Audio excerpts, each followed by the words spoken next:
بنی اسرائیل نے خدا سے درخواست یہ کی تھی کوہ حورب کے مجمع کے دن کہ ہم خدا کو براہ راست نہیں دیکھ سکتے، اس لیے وہ انسانی شکل میں میڈیٹر کے طور پر کوئی آئے تو ہم قبول کریں گے. تو اس وجہ سے اس نسل میں آنا تھا، ادروائز وہ تو ازلی تھا. اور بائبل بہت کلیئر کہتی ہے کہ وہ خدا کی ذات کا نقش اور اس کے جلال کا پرتاؤ تھا. ہاں، اب ایک اور بات سن لیں کہ مسیح یسوع گریٹسٹ مشنری تھا. تو مشنری کی سب سے بڑی خصوصیت ہے کہ اس کو جس مشن فیلڈ میں جاتا ہے وہ لینگویج بھی بولنی چاہیے، اور ایسی لینگویج بولنی چاہیے کہ وہ ڈسٹنگوش نہ کر سکے کہ یہ کوئی فارنر ہے، اور اس کا کلچر بھی اڈاپٹ کرنا چاہیے، ان کا لباس پہننا چاہیے، کیونکہ ادروائز انسان کا یہ پرابلم ہے کہ وہ زینوفوبیا کا شکار ہو جاتا ہے. زینوفوبیا کا یہ ہے کہ آپ کسی اجنبی کو دیکھتے ہیں تو ایک فاصلہ طے کر لیتے ہیں، آپ اس کے ساتھ فرینک نہیں ہو سکتے، اور جب آپ کسی کے ساتھ فرینک نہیں ہو سکتے تو آپ اس کے ساتھ دل کی بات نہیں کر سکتے. تو دل کی بات آپ اسی شخص کے ساتھ کریں گے جس کو آپ سمجھیں گے کہ یہ میرے جیسا ہے، اور وہ کیا کہتے ہیں کہ اجنبیت دور ہو جاتی ہے، پھر وہ بات کرتے ہیں. میں اس کی 2 مثالیں دوں گا. کوریا کے اندر جب مشنری گئے، ان کا رنگ گورا تھا، ان کی شکلیں خوبصورت تھی، وہ سمجھتے تھے کہ یہ کوئی خلائی مخلوق ہے. یہ سچی بات ہے، اس لیے وہ ان کے ساتھ فرینک نہیں ہوتے تھے، دور رہتے تھے کہ پتہ نہیں کون ہے، کیا بات کر دے، کیا خنجر نہ چھپایا ہو، کیا. اچھا، ایک دن کہہ رہے کہ ان کے بچے تھے تو پیرنٹس کہیں گئے ہوئے تھے، بچے اکیلے تھے، چھوٹے تھے. انہوں نے کیا کیا، ان کو چیک کرنے کے لیے کہ ہمارے جیسے انسان ہے یا فرق ہے، یہ جو کانٹے ہوتے ہیں کیکر کے، وہ لمبے لمبے ہوتے ہیں، وہ توڑے، وہ ان کو چبوتے تھے. جب چبوتے تھے تو ان کا خون بھی نکلا، انہوں نے رونا شروع کر دیا. جب انہوں نے یہ دیکھا تو انہوں نے جا کے واپس کورین کو بتانا شروع کیا کہ یہ ہمارے جیسے انسان ہیں، ان کو کانٹے بھی لگتے ہیں، چبھتے بھی ہیں، ان کو درد بھی ہوتی ہے، خون بھی نکلتا ہے. پھر وہ ان کے ساتھ فرینک ہوئے اور کرسچینٹی پھیلنا شروع ہو گئی. دوسرا واقعہ میں ڈاکٹر پینل کا بتاتا ہوں کہ وہ بنوں کے اندر خدمت کی انہوں نے. پشتو انہوں نے ایسی سیکھ لی کہ فرق نہیں محسوس ہوتا تھا کہ یہ پٹھان بول رہا ہے یا گورا بول رہا ہے. اوپر سے وہ پٹھانوں والا لباس پہنتے تھے، وہی ٹوپی پہنتے تھے، وہی چوڑے گھیرے والی شلوار پہنتے تھے، واسکٹ بھی ان جیسی پہنتے تھے. وہ اپنا ایک واقعہ بیان کرتے ہیں کہ ایک دفعہ وہ ٹرین میں سفر کر رہا تھا تو سامنے والی سیٹ پہ ایک پٹھان اپنی بیوی اور بیٹی کے ساتھ بیٹھ گیا. تو آپ کو پتا کہ پٹھان تو بہت پردے کے قائل ہوتے ہیں. تو اس پٹھان نے جب اس سے گفتگو شروع کی تو اس نے دیکھا کہ یہ تو پشتو والے کو اپنا ہی بھائی ہے، تو اس نے اپنی بیوی کا بیٹی کا پردہ بھی، وہاں کہا کوئی ضرورت نہیں ہے، تو اپنے ہی لوگ ہیں ہم بھی، کوئی مسئلہ نہیں ہے. تو کہہ رہے آدھے گھنٹے پونے گھنٹے کے بعد ایسے میرے ذہن میں آیا تو میں نے اس پٹھان سے پوچھا کہ آپ نے کیسے اندازہ لگا لیا کہ مجھے پشتو آتی ہے؟ تو اس پٹھان نے جواب دیا کہ کیا میں اتنا ہی بیوقوف ہوں کہ اپنے پٹھان بھائی کو نہ پہچان سکوں. یہ سچا واقعہ. تو آپ دیکھیں کہ ہی واز گریٹسٹ مشنری، کہ اس نے شائبہ تک نہیں ہونے دیا. جب مسیح یسوع نے کہا، اشارے وہ دیتا تھا کہ پیشتر اس سے کہ ابراہیم تھا میں ہوں، لیکن وہاں پر بھی انہوں نے کہا اس کی عمر تو ابھی 40 سال نہیں ہے، تو یہ ابراہیم سے پہلے کا. تو یہ اس کی مشنری کی میں کہتا ہوں خصوصیات. ہمارے لیے بھی آج ہم مشنری بننا چاہیں تو سب سے آئیڈیل جو مشنری تھا وہ جیزس ہے، اس کو کاپی کرنا چاہیے. پھر کوشش کریں کہ ڈاکٹر پینل کو آپ کر لیں کاپی، لیکن میں کہوں گا کہ مسیح یسوع کی طرح کا مشنری بنے تو آپ بہتر انجیل کی منادی کر سکتے ہیں. تو یہ جو کہنا کہ جی وہ ایک یہودی تھا، یہ بس لوگ بائبل کو پورے طریقے سے سمجھتے نہیں ہیں. ہاں آپ کہہ سکتے ہیں جیسے بائبل میں لوکا کی انجیل میں لکھا کہ جیسا سمجھا جاتا تھا، تو یہ بات آپ بھی کہہ سکتے ہیں کہ سمجھا جاتا تھا، but actually he was from heaven. اچھا، آگے وہ کہتے ہیں کتاب پیدائش کے مطابق الہی منصوبہ یہ تھا کہ شوہر اپنی بیوی سے ملا رہے گا، وہ دونوں ایک تن ہوں گے. گویا شادی ایک بنیادی حکم ٹھہرا کہ پھلو اور بڑھو اور زمین کو معمور و محکوم کرو. کیسے ہی ہے؟ نہیں، ایسا بالکل نہیں ہے. آپ کا تو اب میرے سے زیادہ تجربہ ہو گیا کہ یہ جو لوگ فیلسیز کا شکار ہوتے ہیں وہ باتیں ٹیڑھی کر جاتے ہیں، ان باتوں کا حقیقت سے کوئی تعلق نہیں ہوتا۔ اب بندہ چونکہ فیلسیز کے اندر گم ہو جاتا ہے تو اس کو تو وہ چیزیں سچ نظر آتی ہیں۔ آپ کو یاد ہوگا کہ ہم نے شروع میں یہ بات کہی تھی کہ things are not as they see، چیزیں جیسی نظر آتی ہیں دراصل وہ ایسی نہیں ہوتی۔ یہ جو سراب ہے، آپ پکی سڑک پہ جائیں تو دور سے آپ کو نظر آتا ہے کہ پانی ہے، لیکن وہ تو سراب ہوتا ہے۔ اب جس بندے کو سائنسی حقیقت کا نہیں پتا وہ سچ میں سمجھے گا کہ نہیں میں درست ہوں، میں نے تو اپنی آنکھوں سے دیکھا، لیکن یہ تو سراب ہوتا ہے۔ اسی طریقے سے جو فیلسیز کا شکار ہوتے ہیں وہ کنفرم ہو جاتا ہے ان کو اپنی بات کا کہ نہیں ہم ٹھیک سمجھ رہے ہیں، صحیح، تو اس لیے ان کو ایجوکیٹ کرنا ضروری ہے۔ میں تو یہ کہتا ہوں کہ سیمنریز کے اندر اور کالجز کے اندر بھی فیلسیز کے اوپر پڑھانا چاہیے۔ لینگویج کی بھی فیلسیز بہت ساری ہیں اور مذہب کی تو بہت ساری فیلسیز ہیں، اور جب کراس ریلیجن ہم بات کرتے ہیں یا کراس کلچرل تو اگین بہت ساری فیلسیز ہمارے سامنے آتی ہے، ان کا ایک کورس ہونا چاہیے۔ اینی وے آپ کا سوال یہ ہے کہ جو خدا کا الہی منصوبہ تھا وہ یہ تھا کہ شادی کرو اور بچوں کی تعداد بڑھائی جائے۔ اگر خدا کا یہی منصوبہ ہوتا تو پھر فوکس انسان پہ نہیں ہونا چاہیے، پھر تو فوکس سب سے پہلے کیا کہتے ہیں کہ دیمک پہ ہونا چاہیے، کیونکہ سب سے زیادہ تعداد دیمک کی، آپ کو پتہ ہے اس بات کا۔ تو پھر تو یہ خدا کے منصوبے میں زیادہ فٹ آتی ہے۔ اس کے بعد چیونٹیوں کی تعداد سب سے زیادہ، یہ بھی خدا کے منصوبے میں فٹ آتی ہے، اور کرسٹیشین کی تعداد سمندر میں وہ بھی بہت زیادہ، پھر مچھلیوں کی تعداد بہت زیادہ، تو پھر یہ 4-5 مخلوقات جو ہیں خدا کے منصوبے میں تو یہ فٹ آتی ہے، انسان تو بہت ان کے بعد ہے۔ آپ حقائق کو سمجھتے نہیں ہیں۔ خدا کا منصوبہ میں آپ کو بتاؤں کہ ہے کیا۔ یہ ابراہیم کو خدا نے مشنری بنا کے بھیجا، اور جن قوموں میں بھیجا اس وقت 70 قومیں تھیں، اور خدا نے کہا میری ذات کا اور اس الہی منصوبے کا تعارف کراؤ، میرے کلام کا تعارف کرواؤ، تو یہ خدا نے کہا۔ دوسری بات، کرسچن تھیالوجی کے مطابق دنیا میں 2 کنگڈمز اس وقت کام کر رہی ہیں، کنگڈم آف سیٹن اور کنگڈم آف گاڈ۔ صحیح۔ کنگڈم آف سیٹن وہ علاقے ہیں جہاں پر رہنے والے لوگ ابلیس کو اپنا خدا مانتے ہیں اور اس کے اشاروں پر ناچتے ہیں، اس کے حکم کو مانتے ہیں، اس کی منشا پوری کرتے ہیں، اس کو اپنا بادشاہ مانتے ہیں، اس لیے that area will be called kingdom of Satan. وہاں پر لوگ بھی اس ایریا میں شامل ہو گئے کنگڈم میں۔ دوسرا ایریا وہ ہے جہاں پر لوگ مسیح یسوع کو اپنا خدا، اپنا خداوند، اپنا بادشاہ مانتے ہیں، آپ کہہ سکتے ہیں کلیسیاں ہیں یا کرسچنز، تو یہ کنگڈم آف گاڈ ہے۔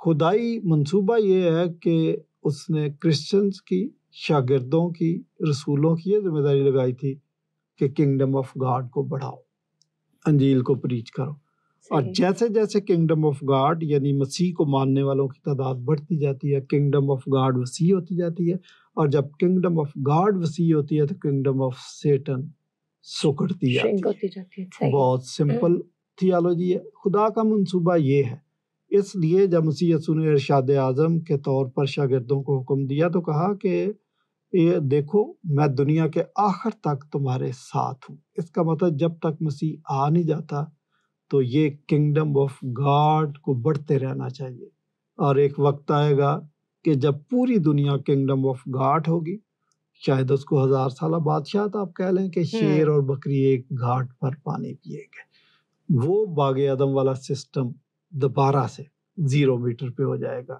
وہی ماحول بن جائے گا۔ تو ہم کہتے ہیں کہ اس دنیا کو بھی امن کا گہوارہ بنانا، اس دنیا کو بھی جنت بنانا، یہ بھی ہماری ذمہ داری ہے۔ ہمیں اس جنت میں بھی جانا ہے جو خدا نے ہمارے لیے تیار کی۔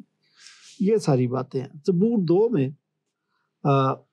خدا مسیح یسوع سے یہ کہتا ہے کہ تو مجھ سے مانگ تو میں قوموں کو تیری میراث میں کر دوں گا۔ صحیح۔ اسی بات کو مسیح یسوع نے اپنے شاگردوں سے، رسولوں سے کہا کہ فصل تو بہت ہے لیکن مزدور تھوڑے، بس فصل کے مالک کی منت کرو کہ وہ تمہارے لیے مزدور بھیجے اور مزدور بھیجے۔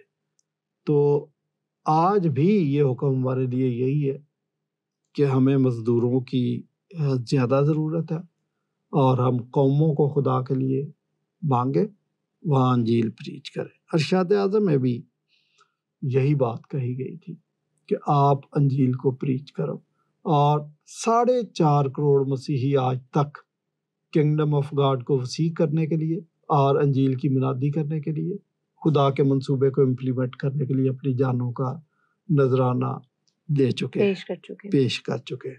میں یہ بھی بتاؤں کہ جب تک آپ خدا کے منصوبے کو امپلیمنٹ نہیں کرتے، اس کے لیے کام نہیں کرتے، مسیح یسوع کا دوبارہ آنا ممکن نہیں ہے۔ تو یہ خدا کا منصوبہ تو یہ ہے، آپ پتہ نہیں کس کو خدا کا منصوبہ سمجھ رہے ہیں۔ اور نہ ہی وہاں پہ یہ الفاظ مرقوم ہے کہ میرا الہی منصوبہ آپ کے لیے آدم اور حوا کے لیے ہے، اور نہ جناب مسیح نے ارشاد اعظم میں کہا کہ جاؤ پھلو اور بڑھو اور شادیاں کرو، بچے پیدا کرو، بلکہ انہوں نے تو ایک الگ ہی بات جو ہے کہی۔ بہرحال جی آگے وہ کہتے ہیں اگر یسوع مسیح کو کامل انسان کہا جاتا ہے تو لازم ہے کہ وہ بالغ ہونے کے بعد شادی بھی کرے اور صاحب اولاد بھی ہو۔ دیکھیں اسلام کا جو کرائٹیریا ہے نا انسان کی کاملیت کے لیے، وہ شادی شادی شادی شادی، طلاق طلاق طلاق، ان کے منصوبے کے اندر زیادہ جو ہے نا وہ یہی ہے۔ تو اب میں کیا ان کو مشورہ دے سکتا ہوں؟ بائبل میں 66 کتابیں ہیں، اور ان 66 کتابوں کے اندر کسی کتاب کے اندر کسی ورس کے اندر یہ فلسفہ موجود نہیں ہے کہ انسان شادی کرے گا کامل ہو جائے گا، کامل ہو جائے گا، کہ شادی سے ہی انسان کامل ہوتا ہے۔ ہمیں بہت سارے ایسے اعلیٰ شخصیات تاریخ کے اندر نظر آتی ہے جنہوں نے شادی نہیں کی، لیکن اس کے باوجود انہوں نے بڑے بڑے کام کیے۔ ہاں یہ بائبل کہتی ہے کہ بیاہ کرنا عزت کی بات ہے، وہاں بھی آپ یہ سمجھیں کہ شادی کے بغیر اگر کوئی انسان بے راہ روی کا شکار ہو جائے، بری نظر سے عورتوں کو دیکھتا پھر، اس سے بہتر ہے کہ وہ شادی کرے، عزت کی بات ہے، یہ بات ہے۔ لیکن پولس کہتا ہے کہ بھئی کوئی شادی نہ بھی کرے وہ خدا کی خدمت کر سکتا ہے، لیکن ہر شخص کو خدا نے یہ توفیق نہیں دی۔ تو بہرحال اسلامک سافٹ ویئر کا اپنا پرابلم ہے، وہ ہم ان کو اب سکھا ہی سکتے ہیں، لیکن اچھا ایک اور بات کہ ان کے ذہن میں ایسی باتیں ان کے سافٹ ویئر کی وجہ سے آتی ہے۔ آپ کو پتہ ہے کہ جو حوریں ملیں گی ان کے بارے میں اسلامی عقیدہ یہ، مولانا مودودی نے تفہیم القرآن کے اندر اس کا بیان کیا کہ مسیحیوں کی اور یہودیوں کی، یعنی اہل کتاب کی وہ لڑکیاں جو سن بلوغت تک پہنچنے سے پہلے مر جاتی ہیں، یہ جنت میں جا کے حوریں بن جائیں گی۔ اچھا، کراچی کے اندر 2 واقعات ایسے مجھے سننے میں ملے ہیں۔ ایک کراچی یونیورسٹی میں ایک لڑکی کرسچن تھی، تو اس کے پروفیسر نے اس کو بولا تو میرے ساتھ سیکس کر، مجھے معاف کر دیجئے گا کہ یہ میں بیان کر رہا ہوں، لیکن ضروری ہے تاکہ عوام کو پتہ چلے، ناظرین کو پتہ چلے۔ تو اس نے کہا کہ کوئی عقل کی بات کرو، آپ میرے پروفیسر ہیں۔ تو وہ آگے سے کہتا ہے کہ جنت میں آپ نے حور بن جانا، اور عین ممکن ہے کہ وہ والی حور میرے ہی حصے میں آئے، تو پھر اتنا ٹائم کیوں ضائع کریں، ابھی ہم یہ کام کریں۔ ایک اور لڑکی ہے، وہ کہیں جاب کرتی تھی، اس کے باس نے بھی اس کو یہی بات بولی، اور اس نے آگے سے اس کو ڈانٹ دیا۔ وہ بھی آگے سے یہی کہہ رہا ہے کہ جنت میں آپ نے حور بننا، تو آپ نے مجھے ملنا، تو ہم ٹائم کیوں ویسٹ کریں، ابھی کر لیتے ہیں جو کرنا۔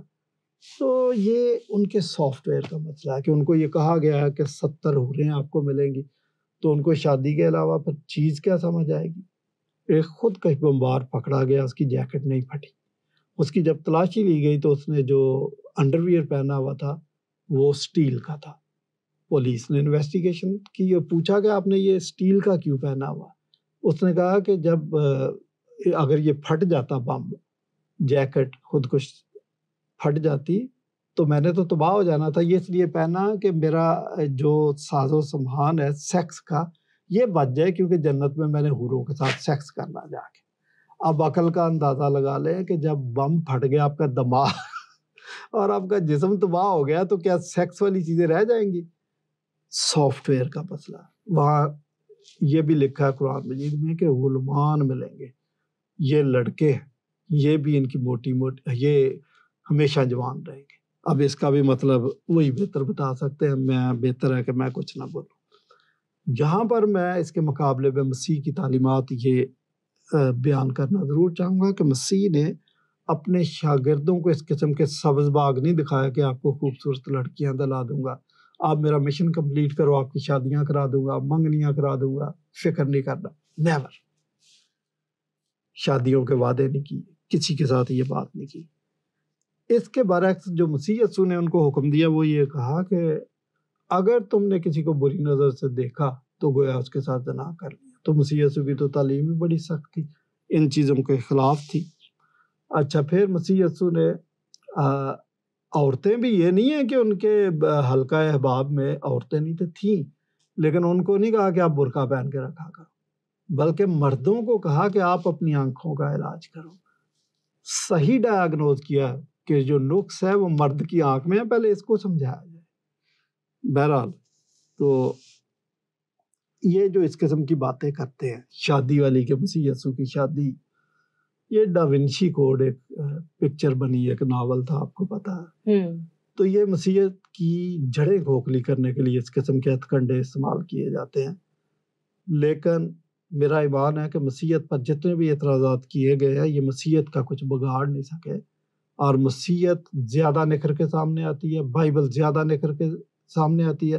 مسیح یسوع کی شخصیت پہ جتنے بھی اعتراضات ہوئے ہیں وہ اس کا کچھ نہیں بگاڑ سکے.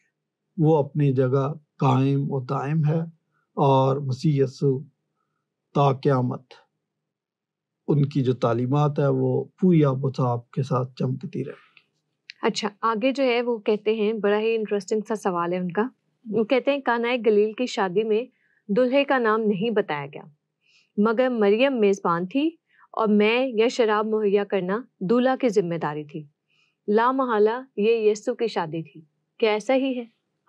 نہیں، یہ بھی ان کی فیلسی ہے کہ یسوع کی شادی تھی تو یسوع، پھر دلہا کو تو ایک جگہ بیٹھنا چاہیے. دلہا تو اپنی شکل بھی نہیں دکھاتا، اس نے سیرا لگایا ہوتا ہے، وہ تو بات بھی نہیں کرتا، بلکہ آپ نے دیکھا کہ پہلے تو رومال رکھتا تھا دلہا. تو یہ فضول بات انہوں نے کر دی ہے، یہ بات نہیں ہے. دراصل اگین مسیح یسوع کی ذات پر کیچڑ اچھالنے کی کوشش کی گئی ہے، کیونکہ مسیح کی شخصیت ایک آئیڈیل شخصیت ہے، بے مثال شخصیت ہے. اس کے لیے مونوگینس کا لفظ استعمال ہوا، بے مثال، کہ اس جیسی شخصیت نہیں ہے. تو اب یہی رہ جاتا ہے کہ کسی طریقے سے مسیح یسوع کی شخصیت کو داغدار کر دیا جائے، تو ایسا کر نہیں سکتے. اچھا، یہ آپ نے کیسے اندازہ لگا لیا. اچھا، پھر یہ جو انہوں نے شرائط لگائی ہے یہ پاکستانی کلچر والی باتیں، اس کو رومی کلچر اور یہودی کلچر پہ منطبق کر دیا انہوں نے، کہ چونکہ یہاں پاکستان کے اندر شادیاں ہوتی ہیں تو دلہا یہ ساری چیزیں پرووائڈ کرتا، تو انہوں نے کہا جی اچھا ادھر بھی یہی لگا لیں. اور مسیح یسوع میزبان تھی. یہ آپ نے اندازہ کیسے لگا لیا کہ مسیح یسوع کی والدہ ماجدہ میزبان تھی؟ نیور. مسیح یسوع کی والدہ نے تو یہ کہا کہ ان کی میں ختم ہو گئی ہے، لہٰذا آپ کچھ کرو. وہ جانتی تھی کہ میرا بیٹا معجزات کرتا ہے، تو اس لیے کہہ دیا. تو ان کو کہا کہ مٹکے بھرو. دلہے کے پاس اتنا کدھر سے ٹائم ہوتا ہے. اور بائبل نے، نیو ٹیسٹامنٹ نے کسی حقیقت کو چھپایا نہیں ہے. میں ایک واقعہ بیان کرتا ہوں. ایک عورت ہے، وہ عطر لے کے آتی ہے، وہ قیمتی عطر ہے، وہ مسیح یسوع کی اس کے جسم پر لگا دیتی ہے، اس کے بالوں پر، پاؤں پر لگا دیتی ہے. یہ ایک ایسا واقعہ تھا کہ اس عورت کا کریکٹر ٹھیک نہیں تھا، تو وہاں کے لوگوں نے کہا کہ لگتا ہے کہ یہ نبی نہیں ہے. انہوں نے پتا نہیں ہے کہ یہ عورت کون ہے جسے چھوتی ہے. اگر نبی ہوتا تو اس کو پتا ہوتا کہ اس کا کریکٹر کیا. اب اگر مسیح یسوع کے ذہن میں کوئی ایسی خلش ہوتی یا ان کے کریکٹر میں کوئی جھول ہوتی تو وہ یہ انجیل نویسوں کو ضرور انسٹرکشن دیتے کہ بھائی یہ عورت والا واقعہ آپ نے نہیں لکھنا، بلکہ اس کے برعکس یسوع مسیح نے کہہ دیا. انہوں نے کہا جہاں کہیں بھی انجیل کی منادی ہوگی اس واقعے کا ذکر ضرور کیا جائے گا. تو آپ کا تو سارا مفروضہ جو ہے وہ ریت کی طرح پانی میں بہہ گیا. پھر آپ غلط بات کر رہے ہیں. دراصل اسلام میں قرآن مجید تو بہت جلدی لکھ دیا گیا تھا، لیکن حدیثیں پونے 200 سال کے بعد لکھی. صحیح. اب پونے 200 سال کے بعد آپ مجھے بتائیں کہ سچائی کیسے ٹریول کر سکتی ہے. حالانکہ مسلمان پورا زور لگاتے ہیں کہ وہ مجھے فلاں نے بتایا، ایک سند پوری چین بیان کرتے ہیں. 250 سال تک وہ چین چلتی ہے. اتنی دیر میں تو ویسے ہی آپ جس شخصیت کو آئیڈیلائز کرتے ہیں وہ آپ کے لیے لیجنڈ بن جاتا ہے, اور آپ اس کی شخصیت کو, اس کی تعریفوں کو بیان کرنے میں زمین آسمان کے کلابے ملا دیتے ہیں, اور یہی انہوں نے کیا. اچھا, اب بھائی اختر صاحب کی یہ کاریگری ہے کہ انہوں نے کہا کہ آج 2000 سال گزر گئے, ہم ایک نئی انجیل لکھ دیتے ہیں. تو یہ جو وہ کام کر رہے ہیں, یہ ایک نئی انجیل لکھ رہے ہیں, جو ان کے ذہن میں جو بھی باتیں ہیں, فضول باتیں, یہ سوچ رہے ہیں کہ اس نئی انجیل میں میں یہ باتیں ڈال دیتا ہوں. وہ انہوں نے پوسٹ لکھ دی. یہ اس قسم کے کام پہلے بھی کرتے رہے. انجیل برناباس کا سنا ہوگا, وہ ایک جعلی ہے.